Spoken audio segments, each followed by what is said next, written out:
And mobility आज हम लोग बात करेंगे। आज हम लोग बात करेंगे ड्रिफ्ट वेलोसिटी। अब देखो भाई, ये ड्रिफ्ट वेलोसिटी क्या है? तो करंट इलेक्ट्रिसिटी का सेकेंड लेक्चर है ये। फर्स्ट में हम लोग इलेक्ट्रिक करंट क्या होता है इसके बारे में बात किए, और इलेक्ट्रिक करंट होता क्या है, करंट का डायरेक्शन क्या है, I is equal to Q by T मिला था एक फॉर्मूला, और उस फॉर्मूले से हम लोग कुछ वैल्यू फाइंड किए थे, कुछ न्यूमेरिकल्स बनाए थे। अब आज हम लोग बात करेंगे ड्रिफ्ट वेलोसिटी, ये क्या होता है। थोड़ा थ्योरी का कॉन्सेप्ट है, उसको समझते हैं। ड्रिफ्ट वेलोसिटी से क्वेश्चन आता है, ये टॉपिक से कॉन्सेप्चुअल क्वेश्चन भी पूछा जाता है। ड्रिफ्ट वेलोसिटी के साथ साथ एक और टर्म आएगा मोबिलिटी। पहले तो ड्रिफ्ट वेलोसिटी का फॉर्मूला लाएंगे, फिर मोबिलिटी। ये हम लोग माइक्रोस्कोपिक पढ़ रहे हैं। माइक्रोस्कोपिक मतलब एक स्मॉलेस्ट पार्ट, छोटे छोटे बात, इलेक्ट्रॉन्स के बारे में बात करते हैं, तो माइक्रोस्कोपिक फिजिक्स हम लोग कर रहे हैं। समझ में आ रहा है बात? तो यहां पर देखो ना, ड्रिफ्ट वेलोसिटी क्या होता है पहले बात बता दे। देखो, कोई कंडक्टर के अंदर में लार्ज नंबर, आपको मालूम था कंडक्टर के अंदर करंट का कैरियर कौन है? Current carrier in conductor. तो कंडक्टर के अंदर करंट किसके कारण फ्लो होता? फ्री इलेक्ट्रॉन्स के कारण। कंडक्टर में लार्ज नंबर में क्या होते हैं? Free electrons. और लार्ज नंबर में फ्री इलेक्ट्रॉन्स के कारण करंट का फ्लो होता है। तो हम बोले करंट जो कंडक्ट करेगा कंडक्टर में, वो किसके कारण? फ्री इलेक्ट्रॉन्स के। कितना ज्यादा फ्री इलेक्ट्रॉन्स होता? बहुत ज्यादा। आप ऐसे अंदाज नहीं लगा सकते हो। 10⁻28 पर क्यूबिक मीटर। सोचो 1 क्यूबिक मीटर में, दैट मीन्स 1 मीटर क्यूब में 10⁻28 इलेक्ट्रॉन। समझ लो, गजब का इलेक्ट्रॉन है 10⁻28। समझ रहे हैं? बहुत ज्यादा, बहुत ज्यादा। 10⁻28 पर क्यूबिक मीटर, यानी 1 मीटर पर क्यूबिक में 10⁻28 इलेक्ट्रॉन्स होता है। ठीक है। और ये बहुत सारा जो इलेक्ट्रॉन्स है वो क्या है? वो पेरेंट एटम के साथ टाइटली बाउंडेड नहीं, उसको हम फ्री इलेक्ट्रॉन्स कहते हैं। अब जो फ्री इलेक्ट्रॉन्स है कंडक्टर का, वो कंडक्टर के अंदर रैंडमली मूव करता। अदरवाइज आप बैटरी लगाओ नहीं लगाओ मतलब नहीं। मतलब जो कंडक्टर के अंदर का फ्री इलेक्ट्रॉन्स है वो रैंडमली मूव करता और अंदर में मूव करता, कंडक्टर के अंदर मूव करता। बिना बैटरी लगाए सर? हाँ, बिना बैटरी लगाए। ठीक है ना? और कितना स्पीड से करता मालूम है? 10⁵ टू 10⁶ मीटर पर सेकेंड, इतना हाई स्पीड से। मतलब ये बोल रहे हैं ना कि free electrons in a conductor move randomly with A thermal speed of, इस स्पीड को हम थर्मल स्पीड बोलते हैं। इतना थर्मल स्पीड है, सोचो, ये thermal speed of 10⁵ to 10⁶ metre पर सेकंड। सोचो, सोचने का बात है। कंडक्टर के अंदर का जो फ्री इलेक्ट्रॉन्स है इतना हाई स्पीड से मूव करता है। Free electrons in a conductor move randomly with a high speed of 10⁵ to 10⁶ metre. ऐसे ही मान लो मेरे हाथ में कंडक्टर, उसके अंदर का इलेक्ट्रॉन का ये कहानी है। बोलेंगे सर वो बैटरी वगैरह, अरे बैटरी वगैरह बिना जोड़े, इस स्पीड को कहते थर्मल स्पीड। और बोले सर इसके अंदर इलेक्ट्रॉन क्या होता है? इसके अंदर बहुत इलेक्ट्रॉन होता है। कितना? देखो क्या बोले, 10⁻28 10⁻28 पर क्यूबिक मीटर। समझ रहे हो? पर क्यूबिक मीटर। 1 मीटर क्यूब में 10⁻28 इलेक्ट्रॉन। तो इतना हाई स्पीड से जो इलेक्ट्रॉन से वो मूव करेगा कंडक्टर के अंदर में थर्मल स्पीड से। तो सर ये इलेक्ट्रॉन बाहर क्यों नहीं निकल पाता? नहीं, ऐसा करता ना, इसका मोशन है रैंडम मोशन। ये random motion, they collide with another electrons and ions.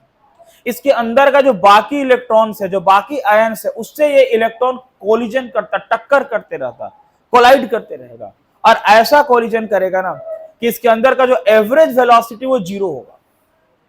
But अगर ऐसा बोले ना कि free electrons in a conductor move randomly with a thermal speed of 10⁵ to 10⁶ metre per second, they move randomly such that the average thermal velocity becomes 0।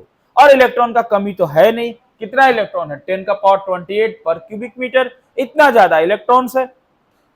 तो क्या होगा ना, ये फ्री इलेक्ट्रॉन्स इसके अंदर जो घूमते घूमते आपस में टक्कर होते होते कोलिजन करेगा। कितना कोलिजन करेगा? One electrons collides with another electrons with a very short interval of time, and that time is called mean free time और रिलेक्शन टाइम। वो टाइम कितना होता है? 10⁻⁻14 सेकेंड। क्या होता है? 10⁻⁻, इतना कम समय। सोचो 1 सेकेंड का 10⁻14 हिस्सा कम, मतलब 10⁻14 सेकेंड, इतना कम, -14, 10⁻⁻14 सेकेंड, सॉरी -14 सेकेंड, इतना कम टाइम में एक इलेक्ट्रॉन अपने बगल के इलेक्ट्रॉन से टक्कर करते रहता और टकराते टकराते उसका मतलब कॉलिजन करता, और कॉलिजन करने से उसका एवरेज थर्मल वेलोसिटी 0 हो जाता। मतलब ले देकर के हम लोग को कोई फायदा नहीं हुआ। अगर इसका हम लोग एवरेज थर्मल स्पीड का बात करें तो वो एवरेज थर्मल स्पीड ऐसे होगा, U1 plus U2 plus U3 ऐसे करते हुए प्लस UN बाई N का बात करेंगे तो वो वैल्यू 0 हो जाएगा। अरे बात समझ में? यानी इसका एवरेज अगर हम बोलते VAV, यहां लिख दे बढ़िया से, VAV एवरेज थर्मल स्पीड, तो जितना इसका अगर इनिशियल सब स्पीड को सम करे, thermal speed U1 U2 U3 plus plus dot dot UN और डिवाइड कर दे N। आरी बात समझ में? तो एवरेज थर्मल स्पीड उसका 0 होगा। क्लियर है बात? ऐसे, ठीक है। तो ये स्टडी से पता चला कि इलेक्ट्रॉन का तो यूज हम लोग काफी अच्छे से कर सकते हैं, क्योंकि उसके अंदर ये बात है और लार्ज नंबर में इस तरीके से इलेक्ट्रॉन अवेलेबल है। अब क्या करते हैं, देखो, कंडक्टर को इलेक्ट्रिक फील्ड में रखते हैं, मतलब इलेक्ट्रिक फील्ड अप्लाइड करते हैं। अरे इलेक्ट्रिक फील्ड अप्लाइड करने का मतलब क्या है? इलेक्ट्रिक फील्ड अप्लाइड करने का मतलब है कि आप इसमें बैटरी से इसको कनेक्ट कर दो। भाई आप इलेक्ट्रिक फील्ड अप्लाइड करो और आप ना बैटरी से कनेक्ट कर दो, ऐसे बैटरी से आप कनेक्ट कर दो, ठीक है, प्लस माइनस बैटरी से, किसी पोटेंशियल के बैटरी से आपने कनेक्ट कर दिया। अब क्या है कि जो इलेक्ट्रॉन रैंडमली मूव कर रहे थे इसके अंदर में, इतना हाई स्पीड से मूव करता रैंडमली, वो इलेक्ट्रॉन अब वो इलेक्ट्रॉन एक्सेलरेट करेगा, और अब एक प्रोसेस के साथ एक्सेलरेट करेगा, मतलब एक तरीके से एक्सेलरेट करेगा और एक मैनर के तहत एक्सेलरेट करेगा, और वो सारा इलेक्ट्रॉन जो आपस में कोलिजन करता था बोलेगा आपस का झगड़ा छोड़ो और फिर एकदम पॉजिटिव चार्ज की तरफ भीड़ में दौड़ चलो, है ना, और इलेक्ट्रिक करंट कंस्टिट्यूट करो। तो सारा ये पॉजिटिव चार्ज की तरफ जितना भी इलेक्ट्रॉन्स है, यही इलेक्ट्रॉन के भीड़ को एम्पियर कहते हैं। ये इलेक्ट्रॉन जो है, जितना इलेक्ट्रॉन्स है, ये सारा इलेक्ट्रॉन्स वो एक्सेलरेट किया। जब हम इलेक्ट्रिक फील्ड अप्लाइड किए तब इलेक्ट्रिक फील्ड मतलब ऐसे, इलेक्ट्रिक फील्ड का direction always positive to negative charge, आपको पता। तो जैसे आपने इलेक्ट्रिक फील्ड अप्लाइड किया, free electrons in a conductor get accelerated in the opposite direction of applied electric field, है ना। और जिस स्पीड से ये फ्री इलेक्ट्रॉन एक्सेलरेट करेगा, किधर एक्सेलरेट करेगा? इन the opposite direction of applied electric field, उसी स्पीड को बोलेंगे ड्रिफ्ट स्पीड या बोलेंगे ड्रिफ्ट वेलोसिटी।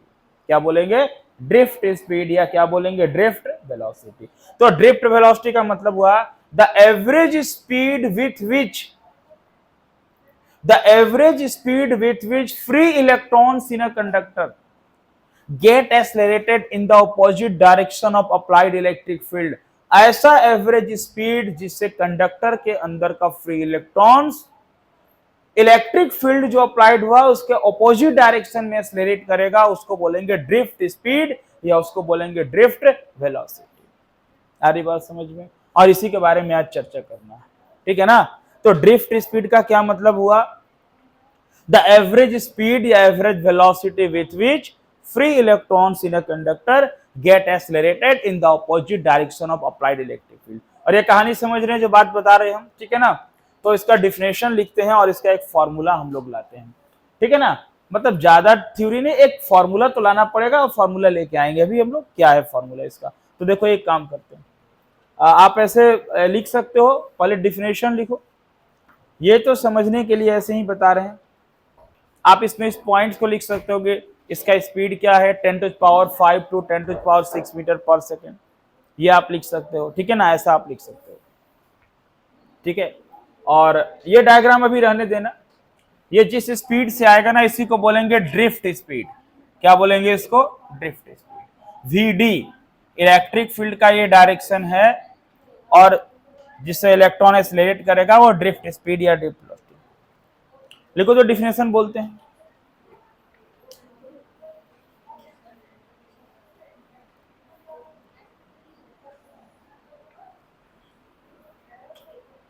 लिखिएगा ड्रिफ्ट वेलोसिटी में।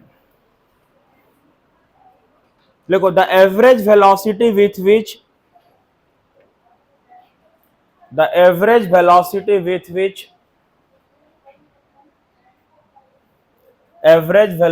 with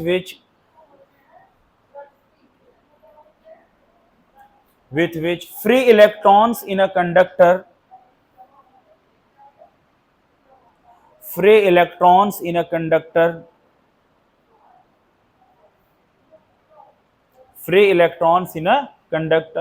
get accelerated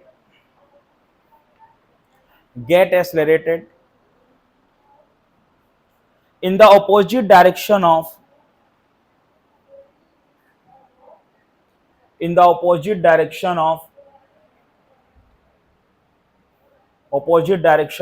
applied electric field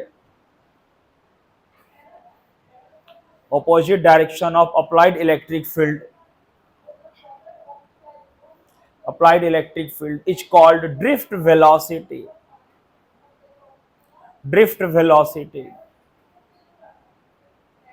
drift velocity. ठीक है, पैराग्राफ चेंज करके लिखो तो फिर बोलेंगे तो डायग्राम बनाना। लिखो पैराग्राफ चेंज करके लिखो। In a conductor free electrons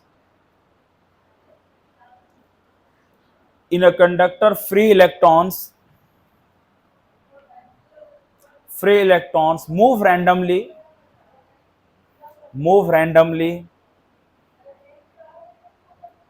randomly with a thermal speed of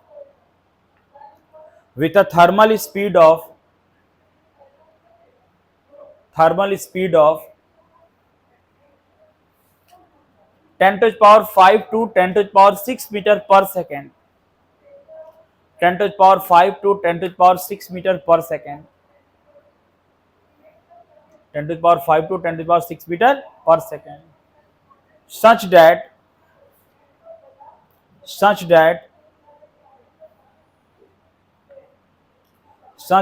the average thermal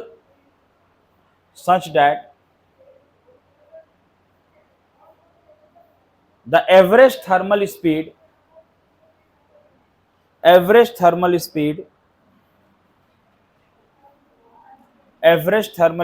becomes zero।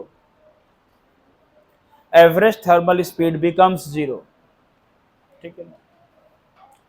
और डेटिज करके ये लाइन लिखो, UAV डेटिज करके, UAV इज इक्वल टू ये लिखो U1 plus U2 plus U3 plus UN by N is equal to 0। ऐसे देना ताकि उसका एवरेज थर्मल स्पीड 0 हो।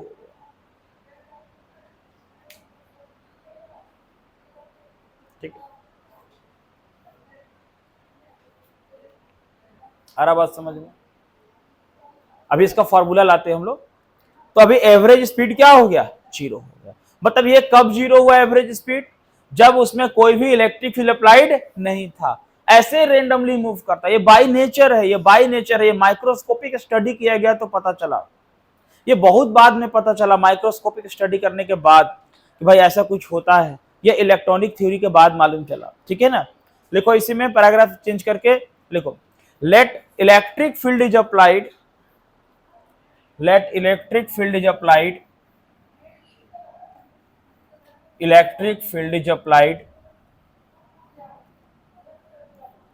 across the conductor।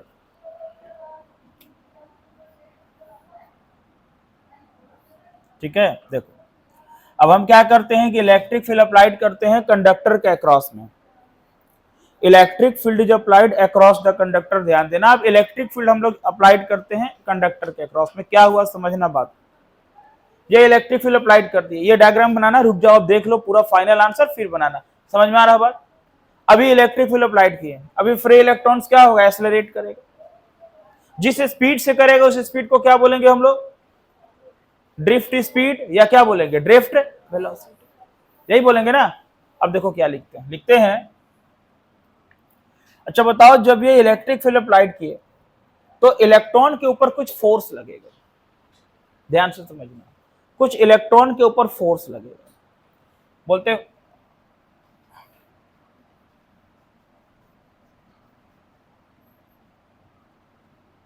Force experienced by electron. अच्छा, इलेक्ट्रॉन पर फोर्स क्या लगेगा, देखना formula F is equal to minus ई।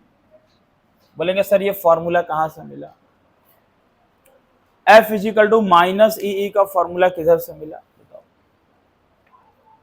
बोले sir E is equal to, जब भी इलेक्ट्रिक फील्ड में किसी को रखते हैं ना तो E इज इक्वल टू होता है बाई क्यू नॉट, पढ़े थे ना।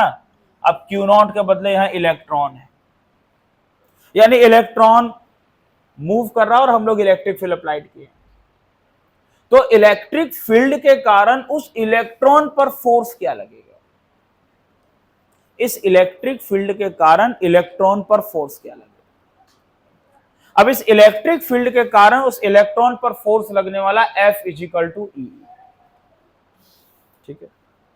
और ये E का साइन हम लोग नेगेटिव क्यों दिए, क्योंकि इलेक्ट्रॉन का sign negative, electron negative particle है, नेगेटिवली पार्टिकल है, ठीक है। तो आप यहां ना क्यू नॉट आप पढ़े थे इलेक्ट्रिक फील्ड में, E is equal to F by q naught. अब ये क्यू नॉट के प्लेस में कौन है यहां पर बताना, क्यू नॉट का प्लेस में कौन है, E, तो F इज इक्वल टू क्या हो गया, E into minus E into हो गया। अब देखना, लिखते हैं एक्सेलरेशन ऑफ इलेक्ट्रॉन, अरे जब फोर्स लगेगा ना तो एक्सेलरेशन भी होगा, बिल्कुल होगा। तो A इज इक्वल टू क्या बोलते हैं, F बाई एम, बोले कहां से सर, तो फॉर्मूला क्या होता है, F इज इक्वल टू क्या होता है, m, F is equal to क्या होता है, जब भी कहीं फोर्स है और उसका मास है, इलेक्ट्रॉन का तो मास है ना अपना, तो एक्सेलरेशन क्या प्रोड्यूस होगा, A is equal to F by. अब देखो A is equal to F का वैल्यू क्या है, minus e by m, equation 1, क्या वैल्यू है ये, माइनस ई बाई एम, ठीक है। ये किसका वैल्यू हो गया, इक्वेशन 1, एक्सेलरेशन निकल गया। हमको निकालना वेलोसिटी, ठीक है। देखो अभी क्या बोलते हैं, फिर से समझना, दो तीन स्टेप समझो, फाइनल आंसर मिलने वाला। देखो कैसे, आई बोलते force experience by electron, electron पर कितना फोर्स है, माइनस ई, क्योंकि फॉर्मूला क्या, E is equal to F by e, F is equal to e, minus sign था इसलिए निगेटिव चार्ज। एक्सेलरेशन क्या हुआ, A is equal to F by F, क्योंकि F is equal to m, तो A का value हो गया minus e by m, ये इलेक्ट्रॉन का एक्सेलरेशन आ रहा बस। अब देखो ध्यान देना क्या बोलते हैं, लिखते हैं एवरेज फाइनल वेलोसिटी, एवरेज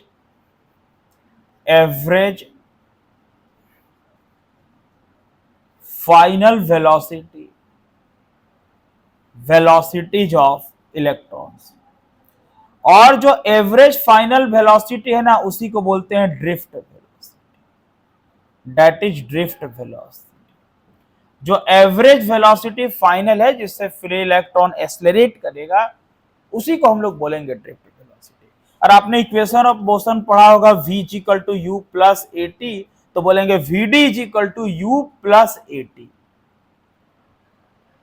अब यहां जो टाइम लिखे हैं ना, ये टाइम आप स्मॉल टी भी लिख सकते, जरूरी नहीं कि टॉर्क लिखो, ये टॉर्क जो पढ़े थे ना 11 में वैसे साइन है, लेकिन ये लिखने का मतलब क्या है कि यहां डिफ्लेक्शन हो रहा है इलेक्ट्रॉन में फोर्स लगने के बाद, ये इलेक्ट्रिक फील्ड के कारण फोर्स लगा तो थोड़ा डिफ्लेक्शन हो रहा है, इसलिए ये टाइम ना काफी शॉर्ट टाइम है। इस टाइम को हम लोग कहते हैं रिलेक्शन टाइम या मीन फ्री टाइम, जो 10 का पावर माइनस 14 सेकेंड होता है। इसलिए हम लोग समटाइम इसको टॉर्क वाले जो टाइम का है वैसा से हम डिनोट करते हैं। तो हो गया vd is equal to u plus a t, v is equal to u plus a t. अब u क्या है, इनिशियल वेलोसिटी, और इलेक्ट्रॉन का जो इनिशियल वेलोसिटी था वो 0 था, क्योंकि इनिशियली में इलेक्ट्रॉन मूव तो बहुत स्पीड से कर रहा था, लेकिन एवरेज का बात की तो आपको बताया ना यू ए भी 0 था। यहां यू का मतलब यहां यू ए भी एवरेज इनिशियल वेलोसिटी, वो एवरेज थर्मल वेलोसिटी को इंडिकेट करता है। ध्यान देना v is equal to u plus a t, लेकिन ये स्टार्ट में उसका इनिशियल एवरेज वेलोसिटी 0 था। 0 था तभी तो अपने मन से इलेक्ट्रॉन मेटल से बाहर नहीं किया, वो मेटल के अंदर ही घूमते रह गए, मेटल के अंदर ही मोशन हुआ, उतना हाई स्पीड से मेटल के अंदर था। अगर एवरेज 0 नहीं होता तो बिना इलेक्ट्रिक फील्ड अप्लाइड किए ही मेटल के अंदर इलेक्ट्रिक करंट का फ्लो हो जाता। आयरन के अंदर या किसी मेटल्स के अंदर में बिना इलेक्ट्रिक फील्ड अप्लाइड किए ही फ्लो हो जाता, चार्ज का फ्लो हो जाता। लेकिन ऐसा है ना कि वो बाय नेचर क्या है कि टोटल उसका एवरेज थर्मल वेलोसिटी क्या हो जाता है 0, ताकि वो इलेक्ट्रॉन वो करंट कंस्टिट्यूट नहीं कर पाता, करंट का फॉर्मेशन नहीं कर पाता। वो तब करता है जब हम लोग इलेक्ट्रिक फील्ड अप्लाइड करते तब। समझ में आ रहा बात? तो V is equal to u plus a t. अब यहां VD देखना, VD is equal to U हमारा 0 और A का value minus e by M into t, ये 0 हो गया और E का वैल्यू A का वैल्यू हो गया minus e by M into. तो बताओ ड्रिफ्ट वेलोसिटी का क्या फॉर्मूला निकल गया, ध्यान से समझना। फिर बताते U 0 क्यों हुआ। U यहां है U A V, average thermal speed जो 0 है, इक्वेशन 1 जो दिए थे उसको 1 कर देते, पहले वाला जो यू ए वी 0 लिखे थे ना उसको इक्वेशन 1 कर देते। समझ में आ रहा बात? तो अभी वहां वो 0 हो गया, तो VD is equal to u 0 क्या मिला बताना, minus e by M into t. तो बताओ ड्रिफ्ट वेलोसिटी का फाइनल आंसर क्या मिल रहा बताना। ड्रिफ्ट वेलोसिटी का फाइनल आंसर मिला minus e by M into t. अब अगर मैग्नीट्यूड का बात कर लें कि मैग्नीट्यूड ऑफ ड्रिफ्ट वेलोसिटी, तो भाई इसका मैग्नीट्यूड क्या निकलने वाला वो ध्यान देना, वो मैग्नीट्यूड VD वो प्लस के फॉर्म में ई बाई एम इंटू टी निकलने। ठीक है, वेयर टी को क्या बोलते हैं बोलना, वेयर टी को बोलते हैं मीन फ्री टाइम और रिलैक्सन टाइम।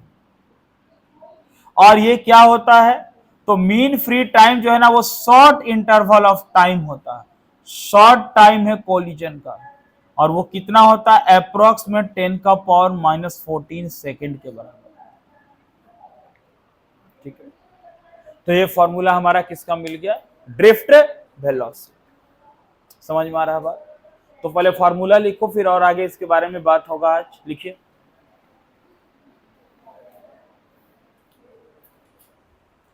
तो फाइनल फॉर्मूला मिल गया VD is equal to e by M into t. ठीक है, अब आप बताओ कि जब ड्रिफ्ट वेलोसिटी का मतलब ही है फ्री इलेक्ट्रॉन का मोशन, तो इलेक्ट्रिक करंट से तो रिलेशन होगा ना इसका, कैसे नहीं होगा।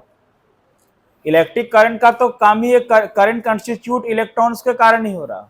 तो एक बड़ा फेमस फॉर्मूला जो आपको जानना बहुत जरूरी है, वो फॉर्मूला जानना बहुत जरूरी है जो भी बताने जा रहे हैं, वो आने वाले chapter 4 magnetic effect of current में भी यूज होता है, और सेमीकंडक्टर पढ़ेंगे मॉडर्न फिजिक्स में वहां भी यूज होगा।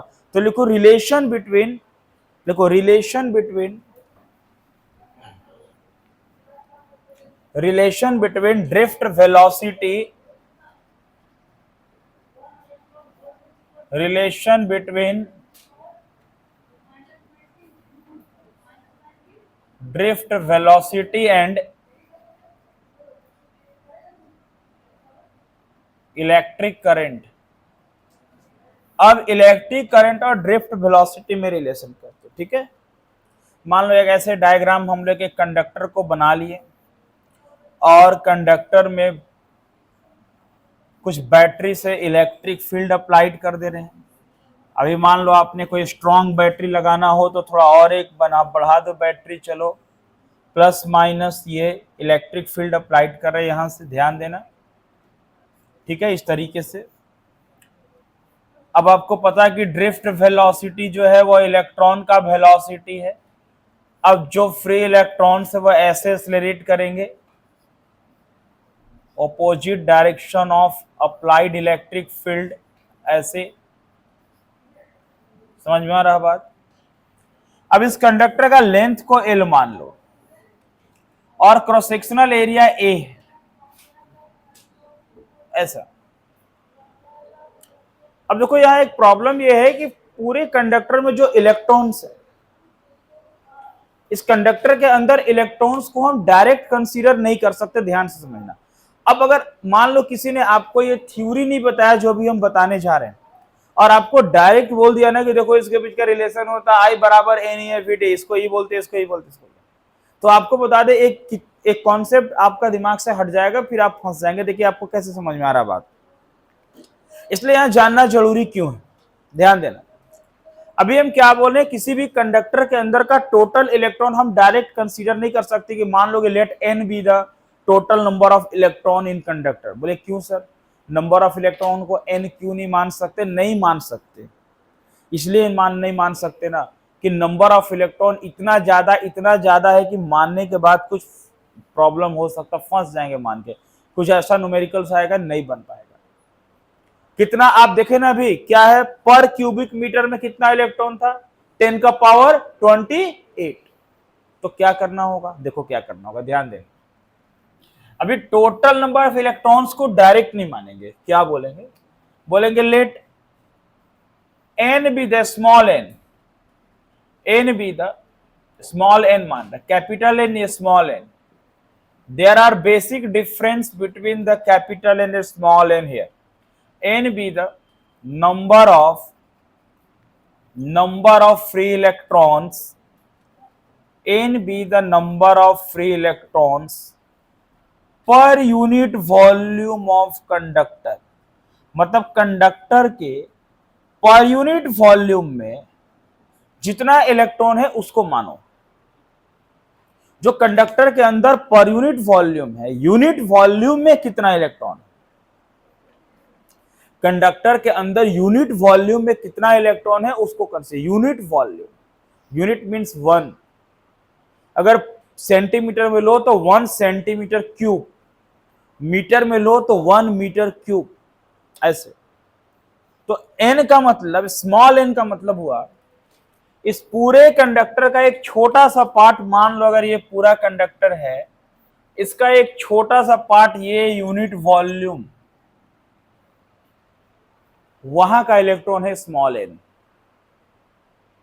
स्मॉल n का मतलब होता है number of electron per unit volume, जिसको नंबर डेंसिटी भी बोलते हैं। हम इसको बोल सकते हैं कि number density of electron, number density of electron, ध्यान से समझना इसको। तो भाई number of electron per unit volume के स्मॉल n हम मानते हैं, ठीक है। अब टोटल नंबर सर कंडक्टर का इलेक्ट्रॉन कैसे फाइंड करेंगे, उसको कैपिटल N बोल देंगे। अब देखो क्या करते हैं, बोलते हैं total number of electron, total number of electron present in conductor, या total number of electron in conductor. अभी हम बात कर लेंगे capital N is equal to small n into AL।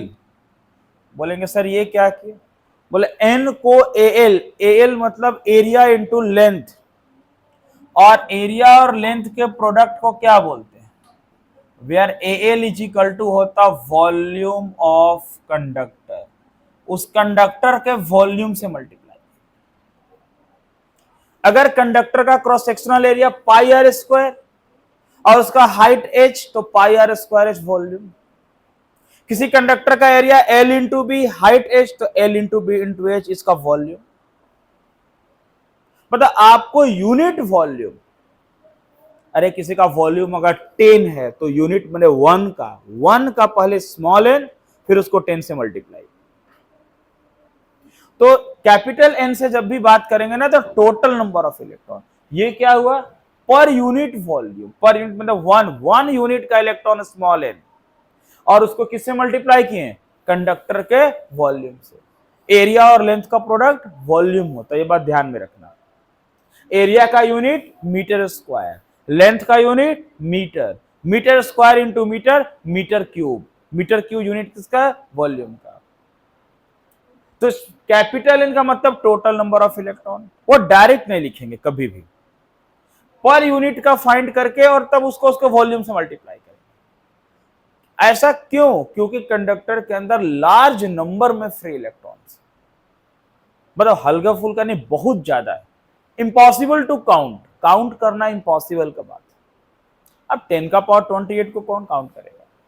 ये अप्रोक्सीमेशन है, इस तरह से हम फाइंड करेंगे। अब कभी कभी क्या देता, बोलता है ना नंबर डेंसिटी ऑफ इलेक्ट्रॉन, तो बड़ा एन नहीं, वो छोटा एन दिया हुआ। ये बात ध्यान में आपको होना चाहिए। समझ में आ रहा बात? अब देखिए ये एन मिल गया। अब बोलते charge on conductor, charge on electron, मतलब जो इलेक्ट्रॉन पर चार्ज होगा वही उस कंडक्टर पर चार्ज होगा। Q is equal to N E. अब n का मतलब हो गया NaLe, तो Q इज इक्वल टू हो गया NaLe। कैपिटल N का मतलब हो गया स्मॉल NaLe। ठीक है, ऐसा क्यों कर रहे हैं? क्योंकि ना I is equal to Q by T find करना। Q मिल गया। अब टाइम देखते हैं, टाइम।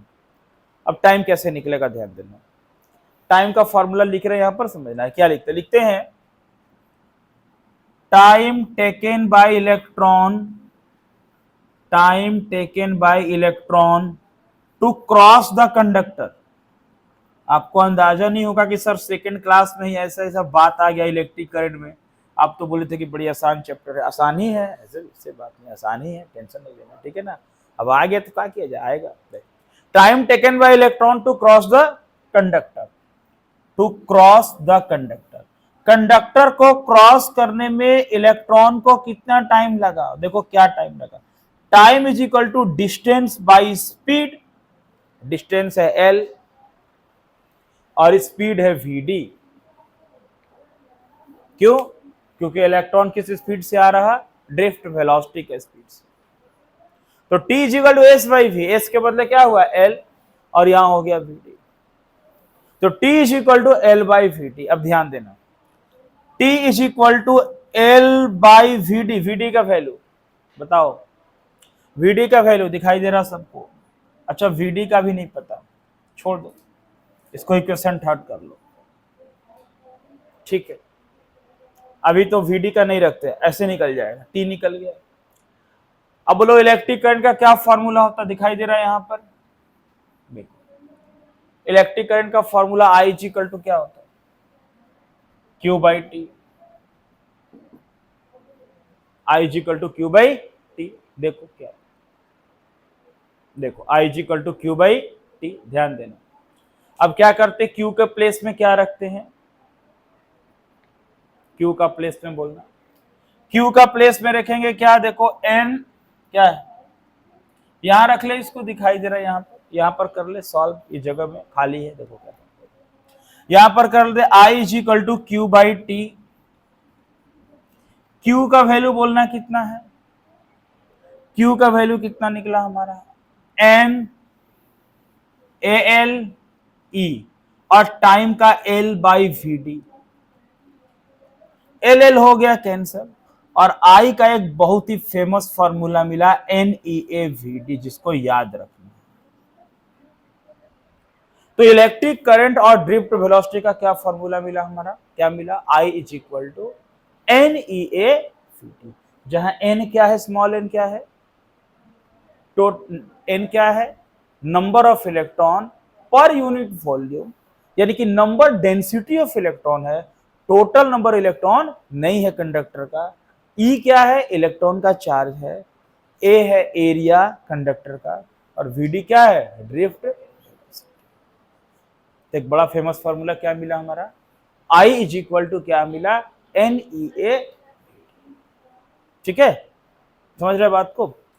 नोट कीजिए इसको पहले।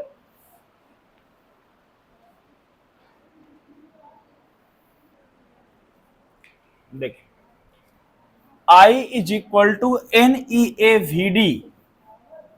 अच्छा एक और छोटा सा टॉपिक है, ध्यान देना यहां पर।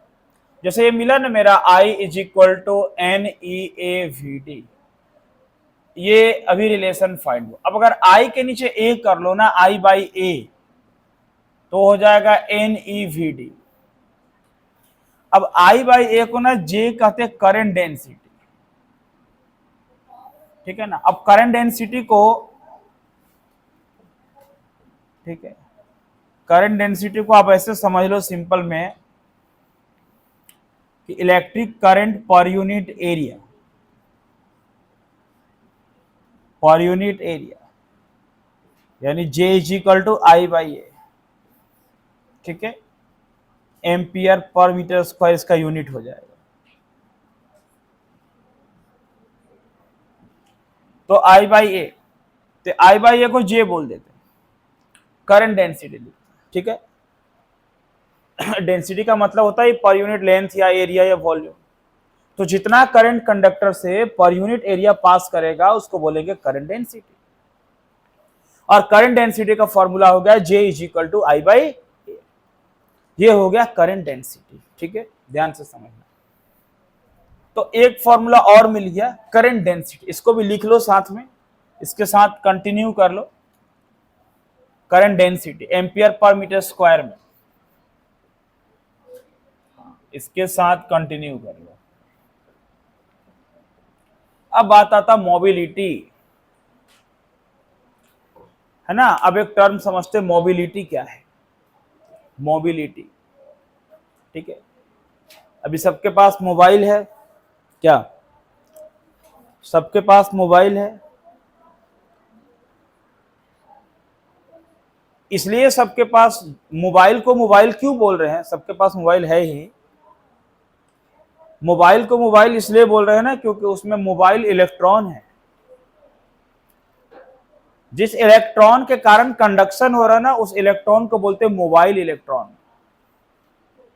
मोबाइल इलेक्ट्रॉन का मतलब मूविंग इलेक्ट्रॉन, इलेक्ट्रॉन मूव करता है, इलेक्ट्रॉन का मूवमेंट हो रहा, और सारा फेनोमेनन इलेक्ट्रॉन के मूवमेंट पर बेस्ड है, इसलिए मोबाइल, मोबाइल से बना मोबिलिटी। मतलब मेरा यहां कहने का मतलब क्या है, अब उस मोबाइल जो हमारे हाथ में, उसका कुछ और मीनिंग कोई निकाल सकता है कि चलो भाई, जैसे बोलते हैं ना, टेलीविजन को बोलते हैं टेली मतलब दूर, विजन मतलब देखना, तो बोलते दूरदर्शन, दूर की चीजों को दर्शन करो, दूरदर्शन, ठीक है ना। अरे बस समझ गए। तो ऐसे मोबाइल का कोई और मीनिंग निकल सकता, बट यहां पर जो बता रहे हैं वो समझ, current conduction is due to mobile charge carrier. किसी में जो करंट कंडक्शन होता है मटेरियल्स में, वो मोबाइल चार्ज कैरियर की वजह से होता है। अगर हमसे पूछा जाए, आपसे पूछा जाए कि बताओ कंडक्टर में मोबाइल चार्ज कैरियर कौन है, तो फ्री इलेक्ट्रॉन्स। कंडक्टर में mobile charge carrier free electrons. Liquid में कौन है, आयंस है। मतलब the conductivity of material is due to, इस लाइन को समझना, the conductivity of material is due to its mobile charge carrier. किसी मटेरियल का कंडक्टिविटी उसके मोबाइल चार्ज कैरियर के कारण होता है। कंडक्टर में mobile charge carrier free electron है, सॉल्यूशन में, लिक्विड में मोबाइल चार्ज कैरियर है आयंस, सेमीकंडक्टर में मोबाइल चार्ज कैरियर है इलेक्ट्रॉन एंड होल्स। ये होल्स क्या होता भी समझेंगे सेमीकंडक्टर मॉडर्न फिजिक्स में। ऐसे आप समझ लो, होल्स एक तरीके का पॉजिटिव चार्ज जैसा बिहेव करेगा, पॉजिटिव चार्ज जैसा बिहेव करता वो। तो conductivity is any material due to its mobile charge carrier. जो कंडक्टिविटी होता है किसी मटेरियल्स का, वो उसके मोबाइल चार्ज कैरियर के कारण होता है, ठीक है। आ रही बात समझ में? कंडक्टर में कौन है mobile charge carrier, free electrons. Insulator में होगा नहीं कोई मोबाइल चार्ज कैरियर। लिक्विड में कौन है, आयंस है। और सेमीकंडक्टर में कौन है, फ्री इलेक्ट्रॉन से। गैस में तो, गैस तो क्या है, नॉन कंडक्टर है। बट अगर हाई पोटेंशियल डिफरेंस अप्लाइड करते हैं तो गैस क्या होता है, उसमें भी एयर आयन में बदल जाता, आयोनाइज होता। जब आयन ब्रेक करेगा तो आयंस होगा उसके लिए मोबाइल चार्ज कैरियर। समझ में आ रहा बात? तो जो मोबाइल चार्ज कैरियर है वो यूनिट इलेक्ट्रिक फील्ड, अच्छा, यूनिट इलेक्ट्रिक फील्ड का मतलब क्या समझ में आता आपको? What do you mean by the unit electric field, बताओ। यूनिट इलेक्ट्रिक फील्ड का मतलब है, हाँ, यूनिट इलेक्ट्रिक फील्ड का मतलब है 1 वोल्ट पर मीटर। 1 वोल्ट आप पढ़े हो ना ये formula, E is equal to क्या पढ़े, V बाई, इसका मतलब 1 volt per metre, volt per metre. Electric field का जो अनदर है वो volt per metre. 1 volt per metre में, 1 वोल्ट पर मीटर में जितना मोबाइल चार्ज कैरियर होगा उसको मोबिलिटी कहेंगे। क्या कहेंगे उसको, मोबिलिटी, है ना। 1 वोल्ट पर मीटर में जितना मोबाइल चार्ज कैरियर होगा वो क्या कहलाएगा, मोबिलिटी। ठीक है, समझ में आ रहा बात। लिखो तो इसका डिफिनेशन बोलते हैं मोबिलिटी का।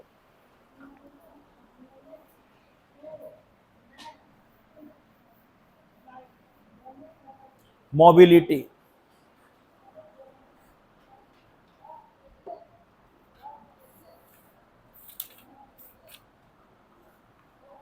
देखो the conductivity of any material,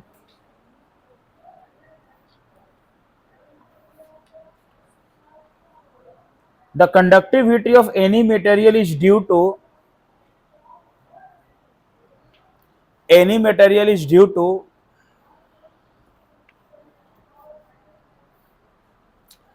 to its mobile charge carrier,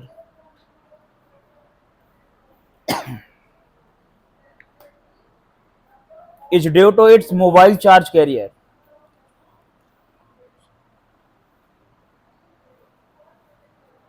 full stop। लिखो, these may be electrons in metal,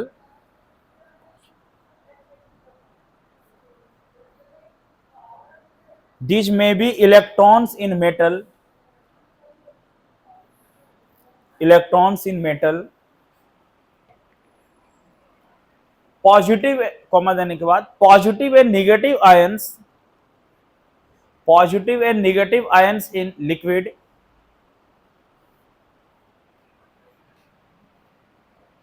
positive and negative ions in liquid, and electron holes, electron and holes लिखना, electron and holes, electron and holes are in semiconductor, holes, HOLES, electron and holes are in semiconductor, semiconductor, full stop। Paragraph change करके लिखो, electron and holes are in बोले semiconductor. ठीक है, paragraph change करके देखो, the drift velocity, the drift velocity acquired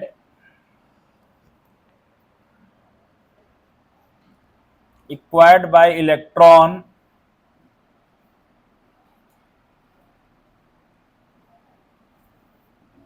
in unit electric field, unit electric field मतलब 1 volt per meter, it's called its mobility, इसको mu से डिनोट करेंगे, VD by E magnitude के फॉर्म में। ठीक है,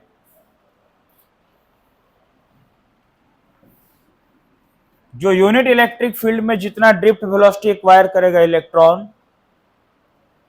उसको हम लोग मोबिलिटी बोलेंगे, उसको मोबिलिटी बोलेंगे, और mu is equal to VD by ई।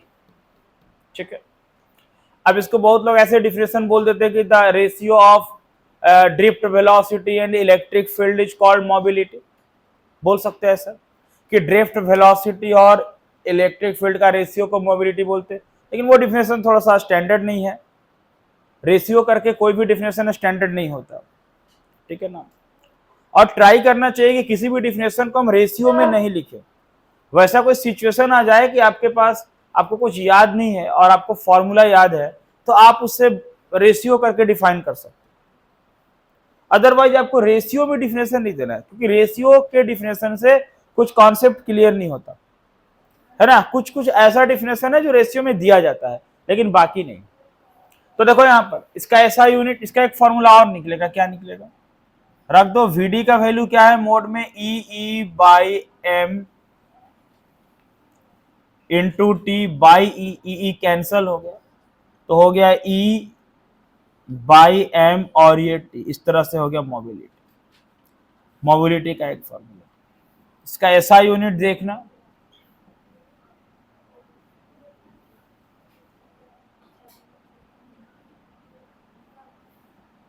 क्या होगा देखो एसआई यूनिट। अब VD का क्या हो गया, मीटर पर सेकेंड, ध्यान देना, वेलोसिटी का मीटर पर सेकेंड, और इलेक्ट्रिक फील्ड का ये लिखना वोल्ट पर मीटर। देखो ऐसा यूनिट यहां से बनता, इसका ऐसा यूनिट यहां से निकालेंगे, वेलोसिटी का मीटर पर सेकेंड और इलेक्ट्रिक फील्ड का वोल्ट पर मीटर।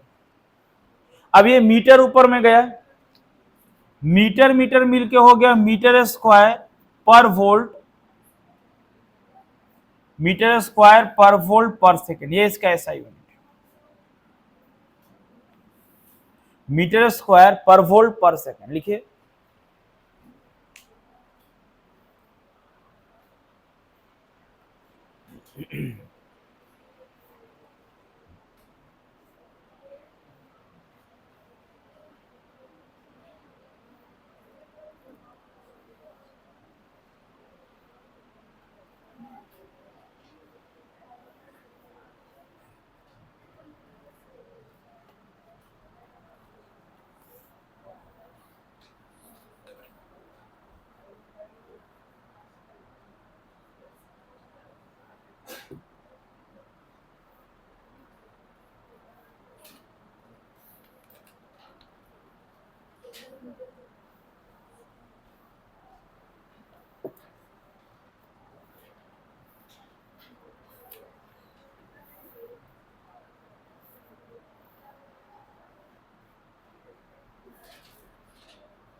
लिखिए एक प्रॉब्लम, लिखिए यहां से एक क्वेश्चन दे रहे हैं, लिखो उसको।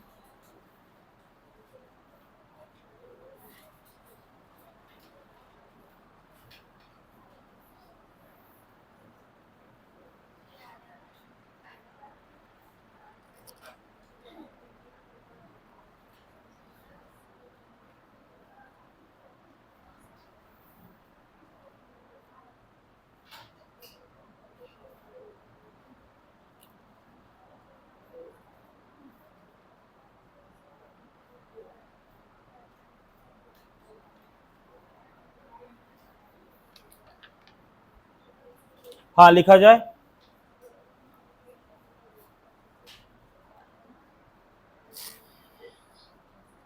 लिखो an aluminium wire of diameter, an aluminium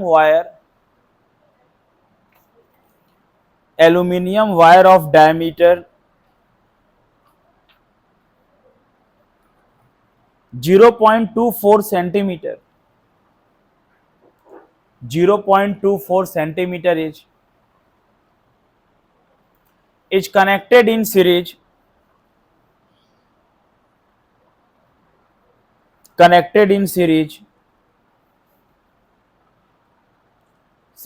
to a copper wire, of diameter,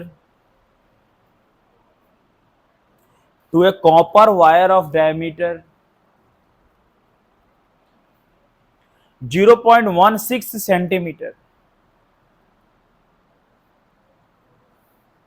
0.16 centimetre, full stop लिखो। The wire carry electric current of,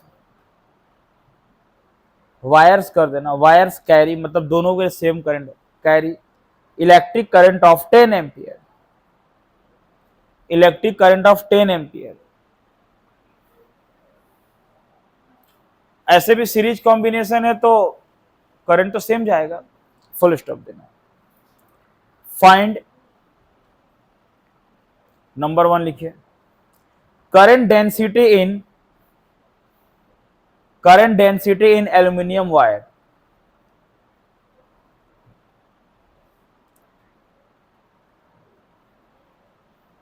दो number, current density in aluminium wire number 1 में।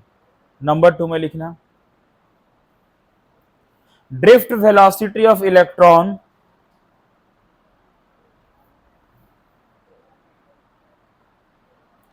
Drift velocity of electron in copper wire.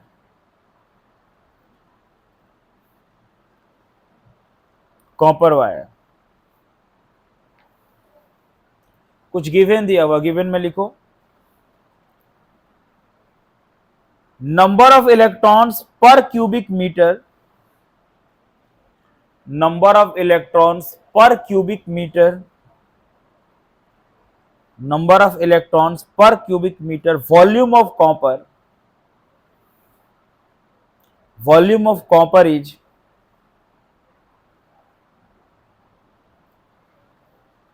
8.4 into 10 to the power 28, 8.4 into 10 to the power 28 बनाइए question, फिर से बोल दें cubic metre volume of copper 8.4 into 10 to the power 28।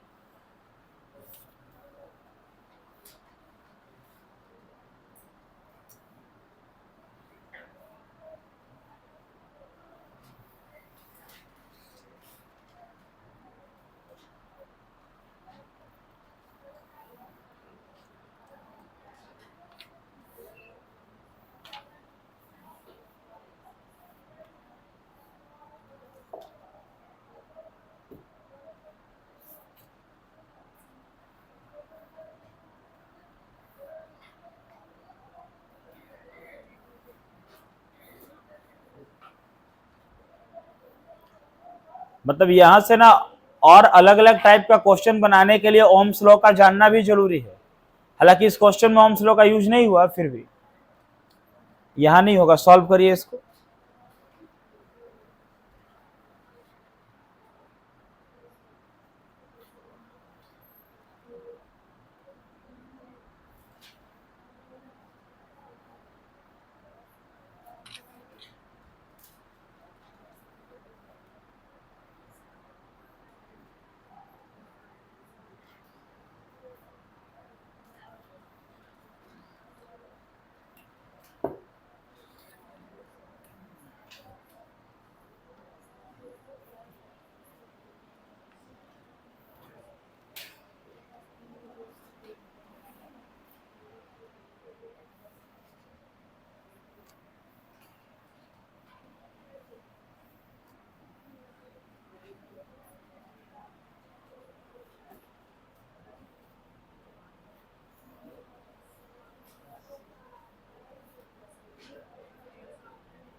हाँ उसको बनाइए, फिर और एक दिए क्वेश्चन उसको सॉल्व करने।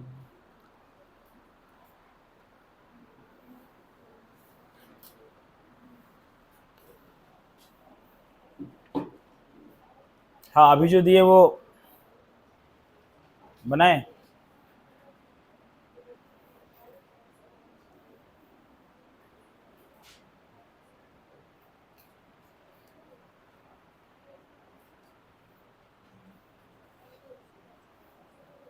पढ़ो क्या था क्वेश्चन।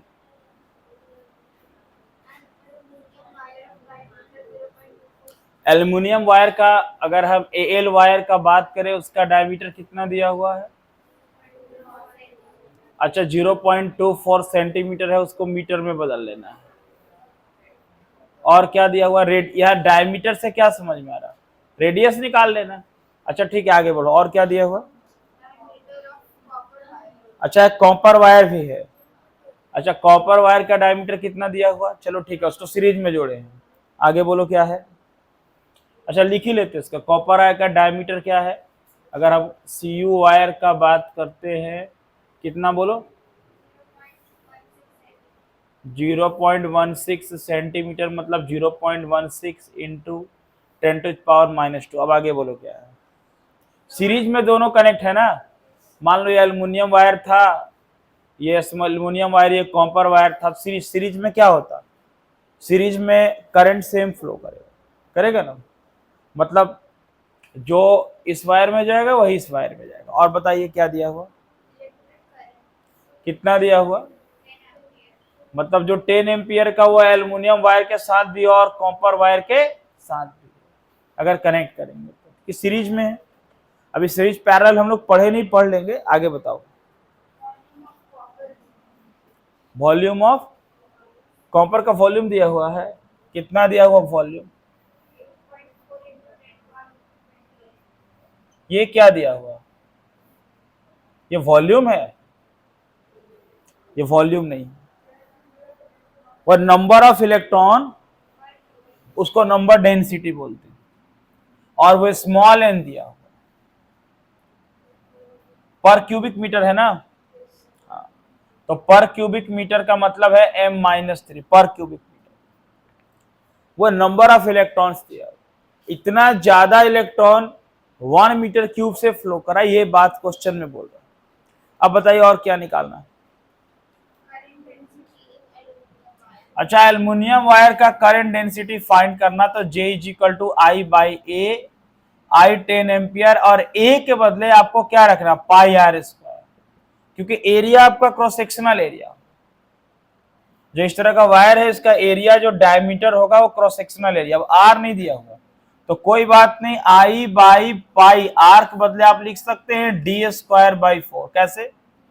आर का प्लेस में आपने क्या किया? d/2, और डी है डायमीटर, स्मॉल डी लिखना है, स्मॉल डी, तो ऊपर में चला गया 4I/πd²।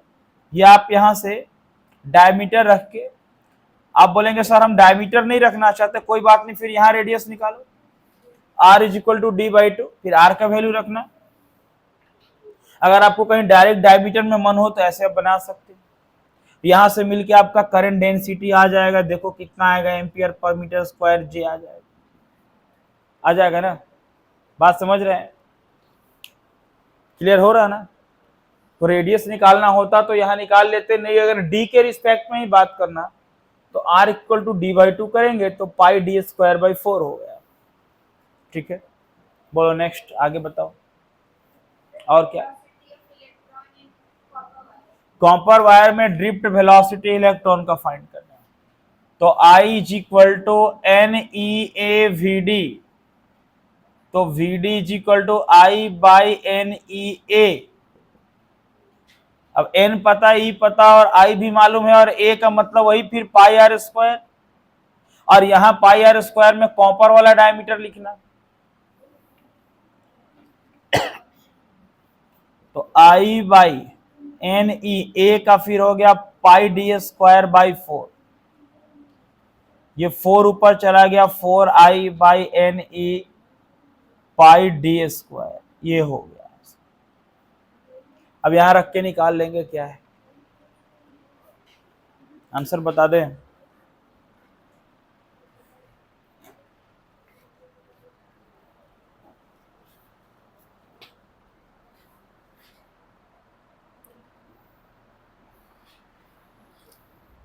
फर्स्ट वाले का है 2.2 इंटू 10⁻⁶, और लास्ट का 3.7 इंटू 10⁻⁻⁴। फर्स्ट वाले का 2.2 इंटू 10⁻⁶, यहां इसका आने वाला 2.2 इंटू 10⁶, और इसका आने वाला है 3.7 इंटू 10⁻⁻⁴ मीटर पर सेकेंड, ऐसा आने वाला।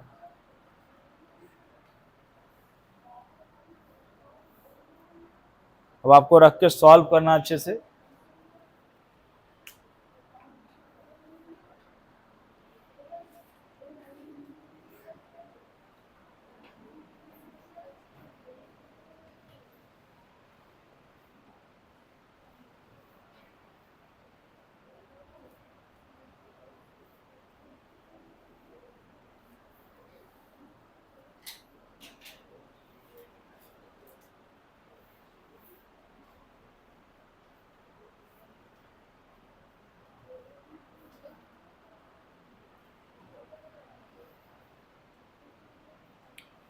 अच्छा, ये एक और प्रॉब्लम सामने यहाँ दिए थे, इसका बस इतना बता दो फॉर्मूला क्या लगेगा, फिर इसको भी आप बना लेना घर में।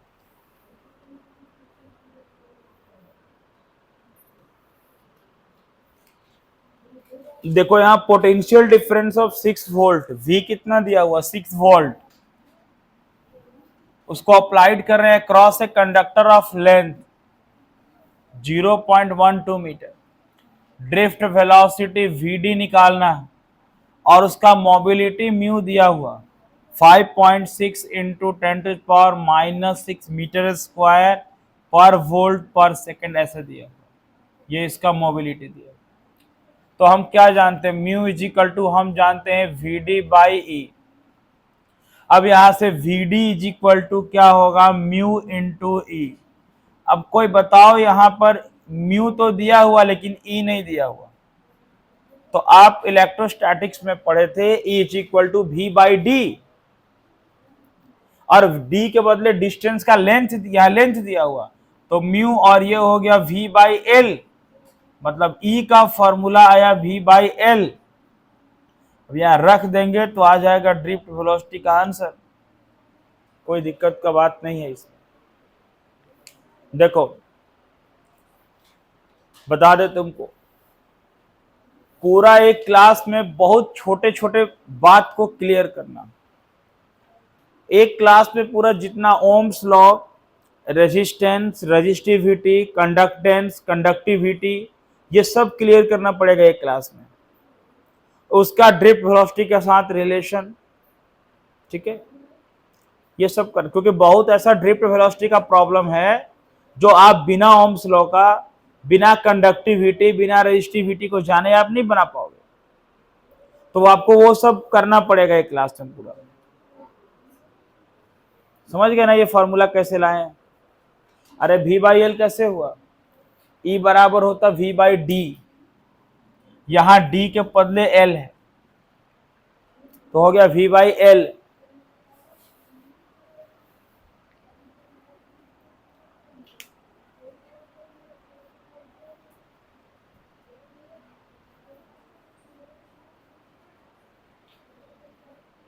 तो केस बेस्ड क्वेश्चन वगैरह तभी बन पाएगा जब आपको उसका डिटेल्स नॉलेज हो पूरा।